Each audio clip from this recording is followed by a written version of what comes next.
Hi everyone, my name's Kathy. Welcome to Skint Living UK. Today I'm cooking lots of food all at once to save on energy, and this is some of the things that I'm doing. It's my version of an Italian style chicken. Excuse me. I've partially roasted 4 chicken thighs in a dish, and I'm just about to throw over this sauce.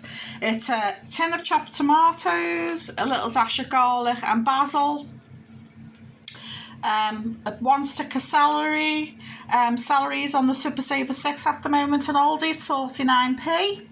A teeny tiny onion, peeled and chopped up, and a grated carrot. And because I had a courgette left over in the fridge, I've chopped it up and put that in as well. After putting the tin of chopped tomatoes in, I rinsed the tin out with some water and threw the water into this dish as well, so the sauce goes a little bit further. And to accompany it, you could make some pasta, but because I've got the oven on, I chopped up the 4 small potatoes that I had in the bag, leaving the peel on because the peel's good for you, and drizzled over a bill of olive oil and the basil and some cracked black pepper.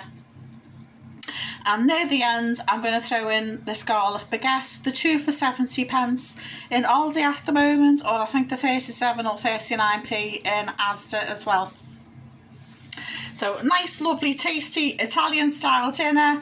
That's going to cost me next to nothing because these chicken thighs are around £2.99. You get about 5 or 6 depending on the size from Aldi.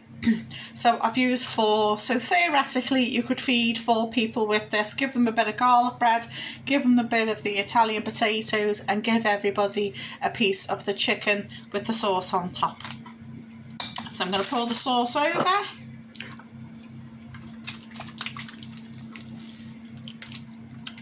And stick it back in the oven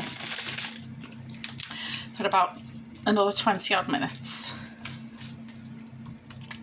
So there you go, that's my version of Italian style chicken, potatoes with a little bit of cheapy garlic bread to go with it. Bye for now, and I hope you think it's of use to you. It's easy to adapt. You could just throw whatever veggies you've got in the fridge as well. It doesn't have to be these particular ones. And don't forget to crack a bit of black pepper on top. Bye for now.